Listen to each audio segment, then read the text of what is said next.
never let them get inside your head. Kritik langsung menghantam, spekulasi merebak, dan untuk pertama kalinya dalam waktu lama, nama besar Marc Marquez tidak berada di daftar penantang podium pada seri pembuka musim ini. MotoGP 2026 baru saja dimulai di Buriram, tetapi tensinya sudah seperti penentuan gelar juara dunia. Hasil di MotoGP Thailand 2026 menjadi pukulan telak bagi Marc Marquez. Penalti di sprint race akibat manuver agresif merusak peluang poin penting. Sehari kemudian, balapan utama justru berakhir lebih pahit. Pecah velg dan kegagalan teknis yang membuatnya kehilangan kesempatan bersaing. Dua insiden berbeda, dua pukulan dalam satu akhir pekan. Namun justru di tengah badai kritik itu, suara yang paling menarik datang dari seseorang yang mengenalnya lebih dalam dibanding rival manapun di grid saat ini. Dani Pedrosa yang kini berperan sebagai pembalap penguji KTM dan sosok kunci dalam pengembangan motor RC16 memberikan pandangan yang jauh dari nada panik. Mantan tandem Marc Marquez di era Repsol Honda Team itu menilai hasil buruk di Thailand bukanlah indikator penurunan performa permanen. Marc selalu bereaksi terhadap tekanan dengan cara yang berbeda dari kebanyakan pembalap, ujar Pedrosa dalam pernyataan analitisnya. Ketika ia merasa diragukan, ia tidak menurunkan intensitas. Justru sebaliknya, ia akan mendorong lebih keras untuk memahami apakah masalahnya ada pada dirinya, pada paket motor, atau sekedar rangkaian kejadian yang tidak beruntung. Kalimat itu sederhana, tetapi implikasinya besar. Seri berikutnya akan digelar di Brazil dalam kalender MotoGP 2026 yang semakin kompetitif.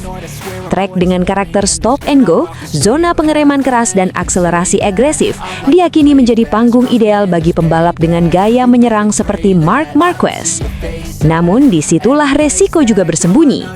Marc Marquez sendiri mengakui penalti sprint adalah kesalahan pribadinya. Ia terlalu memaksakan celah di momen yang tidak tepat. Tetapi insiden pecah velg di balapan utama membuka diskusi teknis yang lebih luas. Apakah itu akibat tekanan ban yang terlalu tinggi? Apakah setup pengereman terlalu agresif? Atau ada faktor struktural pada komponen roda? Fakta pentingnya, kegagalan teknis jarang terjadi secara acak di level tertinggi seperti MotoGP. Setiap komponen memiliki batas toleransi ekstrem. Ketika pembalap mendorong hingga 100% atau bahkan 101%, margin keselamatan menjadi sangat tipis. Pedrosa menilai Brazil akan menjadi ajang klarifikasi performa. Di sana kita akan melihat kecepatan murni, tidak ada alasan, tidak ada faktor cuaca ekstrim seperti di Buriram. Jika Marc tampil di depan, maka jelas ini hanya soal insiden. Jika tidak, maka tim harus mengevaluasi lebih dalam. Analisis ini menyentuh dimensi strategis musim, karena dalam perebutan gelar, kehilangan 15 hingga 20 poin di awal musim dapat memaksa pembalap mengubah pendekatan balap menjadi lebih agresif di seri-seri berikutnya, yang ironisnya justru meningkatkan risiko kesalahan. Pedrosa menegaskan satu hal yang jarang terlihat dalam data telemetri, kekuatan mental Marc Marquez. Marc punya kemampuan unik untuk memisahkan kegagalan dari rasa takut, jelas Pedrosa. Banyak pembalap butuh waktu untuk kembali percaya diri setelah dua insiden besar. Dia tidak, dia langsung mencari batas baru. Tetapi apakah pendekatan seperti itu masih efektif di MotoGP 2026 yang jauh lebih seimbang? Persaingan kini lebih rapat. Motor-motor di grid memiliki level aerodinamika dan kontrol elektronik yang hampir setara. Dalam kondisi seperti ini, agresivitas tanpa presisi bisa menjadi bumerang. Brazil akan menjadi ujian psikologis sekaligus teknis. Menariknya, Pedrosa tidak hanya berbicara tentang Marc Marquez, ia juga menyinggung perkembangan pembalap KTM Pedro Acosta. Acosta menunjukkan performa menjanjikan di Thailand dengan konsistensi lap time yang stabil serta manajemen ban yang disiplin. Berbeda dengan pendekatan maksimal sejak awal yang kerap dipilih Marquez, Acosta cenderung membangun ritme dan menjaga degradasi ban untuk serangan akhir. Pedrosa menunjukkan kedewasaan taktis, itu kualitas penting untuk musim panjang. Pertanyaannya sekarang, jika Marc Marquez tampil habis-habisan di Brazil, apakah itu akan membuka celah bagi Acosta yang lebih sabar? Secara klasemen, setiap poin sangat krusial. KTM melihat peluang memperkecil jarak dari rival utama dengan memanfaatkan situasi transisi Marc Marquez dan timnya. Dalam konteks kejuaraan, awal musim yang buruk seringkali memicu tekanan internal. Tim teknis harus memastikan data dari Thailand dianalisis secara detail, mulai dari suhu trek, distribusi beban pengereman, hingga integritas material velg. Jika masalahnya murni teknis, maka perbaikan bisa dilakukan relatif cepat. Namun jika performa keseluruhan motor tidak kompetitif dibanding rival, maka dibutuhkan pembaharuan yang lebih besar, yang berarti waktu dan biaya. Marquez berada di persimpangan. Ia bisa memilih pendekatan konservatif demi mengamankan poin, atau kembali menjadi versi paling agresif dirinya untuk membuktikan sesuatu. Pedro yakin opsi kedua yang akan terjadi. Mark tidak pernah setengah-setengah, ujarnya tegas. Brazil kini bukan sekedar seri kedua, ia berpotensi menjadi indikator arah musim. Jika Marc Marquez kembali ke podium, narasi kegagalan di Thailand akan dianggap tidak keberuntungan. Jika tidak, perdebatan tentang batas performa mesin dan adaptasi gaya balap akan semakin keras. Di sisi lain, KTM dan Pedro Acosta dengan momentum positif dan keyakinan internal yang kuat. Konflik ini membentuk garis cerita musim yang menarik, legenda yang ingin membuktikan diri, penantang muda yang siap mengambil alih. Satu hal yang pasti, Brazil akan memberikan jawaban awal, dan di MotoGP, jawaban seringkali datang dalam sepersekian detik di tikungan terakhir. Gimana menurut kalian? Komen di bawahnya. Don't ever let them get inside your head. Dominasi panjang Ducati di Elas Premier akhirnya benar-benar terguncang. Seri pembuka MotoGP 2026 di sirkuit Chang International Buriram, Thailand berubah menjadi panggung penuh drama yang tak hanya mengguncang hasil akhir, tetapi juga menguji mental juara seorang Marc Marquez. Untuk pertama kalinya setelah 88 seri beruntun selalu menempatkan pembalapnya di zona podium, Ducati harus pulang tanpa trofi. Statistik impresif yang selama ini menjadi simbol superioritas pabrikan Borgo Panigale itu runtuh di tangan kombinasi cuaca ekstrim, dinamika balapan, serta persoalan teknis yang tak terduga. Sorotan utama tentu mengarah kepada pembalap andalan mereka, Marc Marquez. Datang ke Thailand dengan performa menjanjikan sepanjang pramusim dan sesi latihan, Marc Marquez justru mengalami akhir pekan paling kontras dalam tahun kemarin. Namun, alih-alih menunjukkan frustasi, juara dunia 8 kali itu memperlihatkan ketenangan yang justru membuat manajemen Ducati terkejut.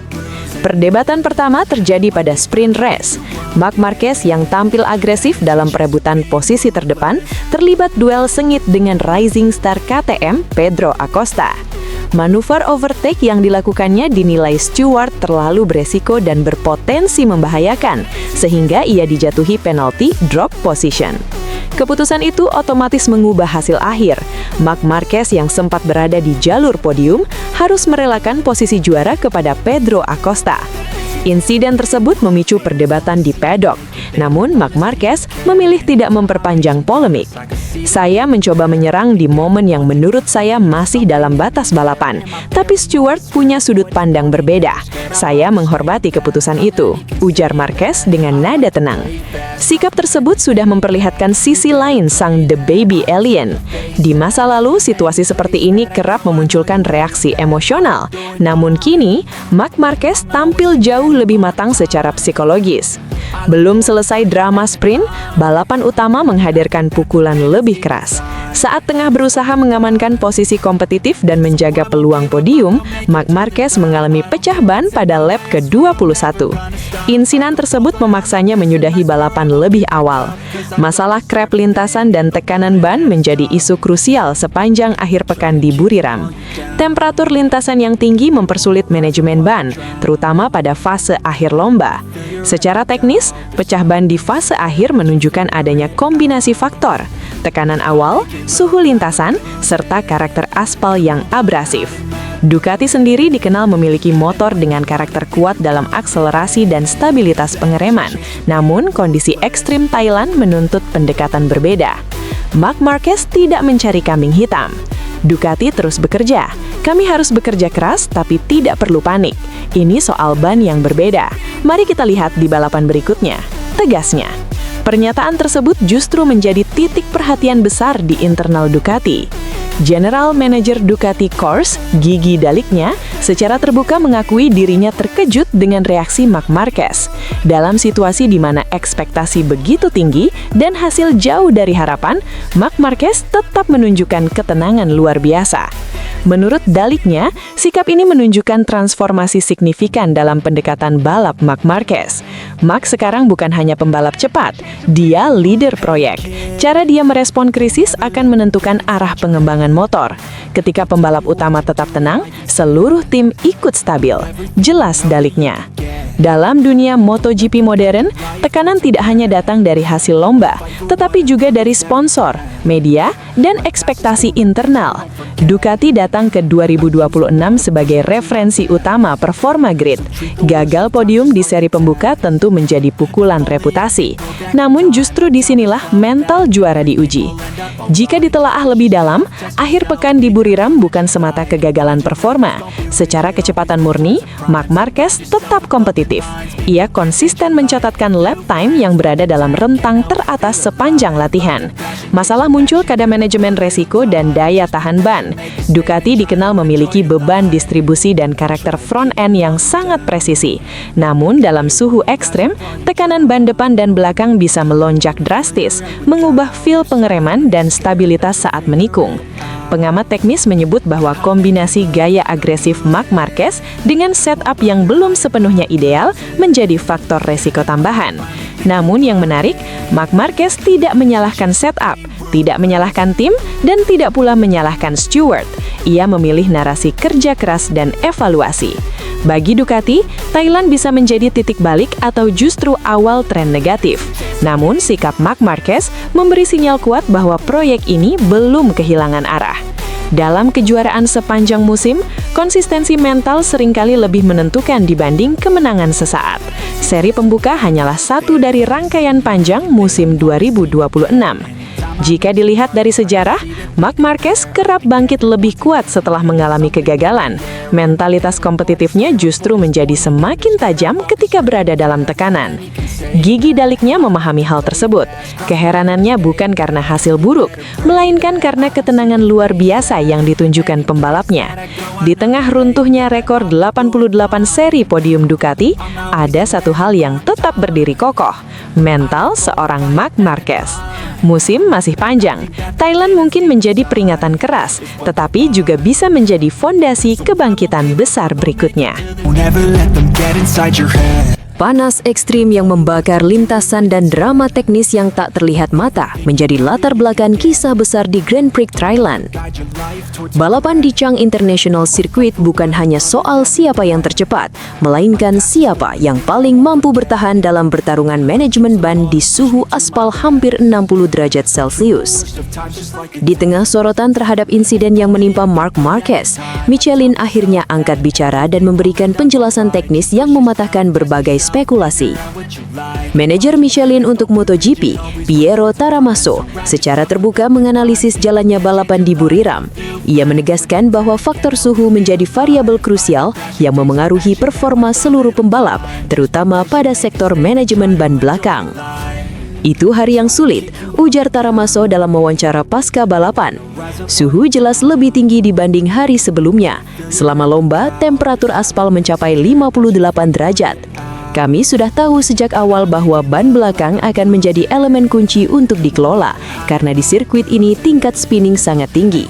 Ketika bagian tengah ban mulai aus, pembalap harus benar-benar memahami cara mengendalikan penurunannya.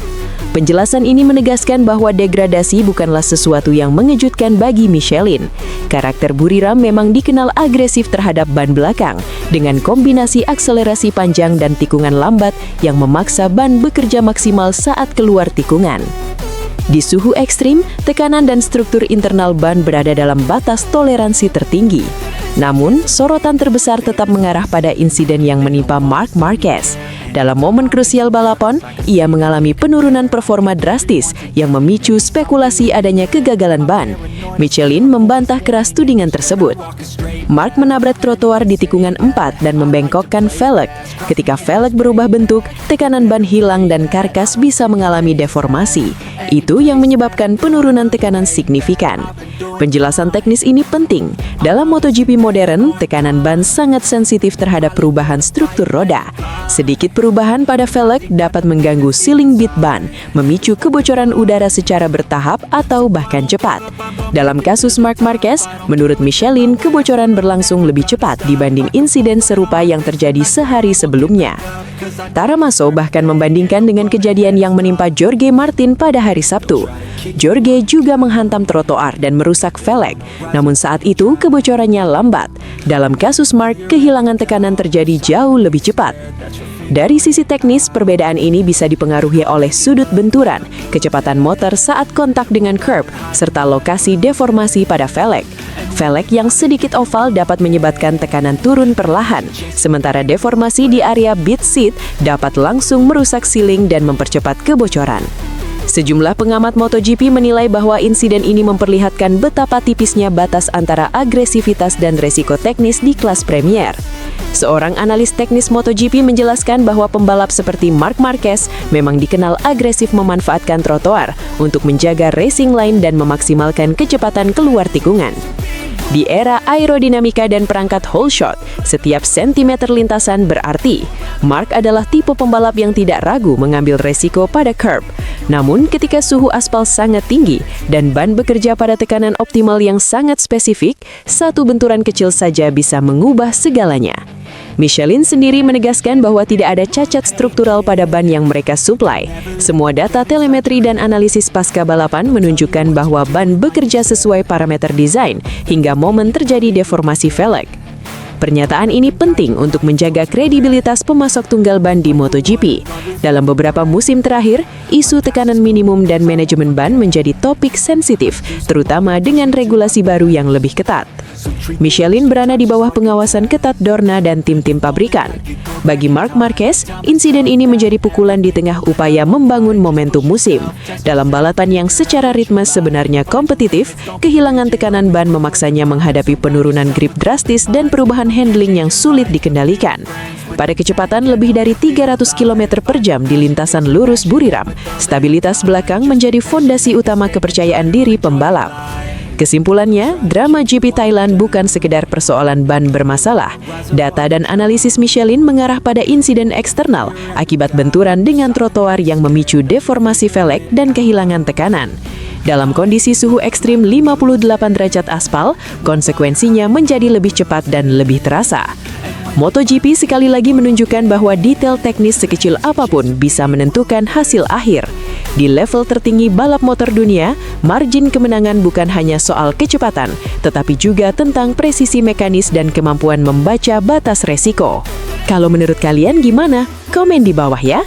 Don't ever let them get inside your head.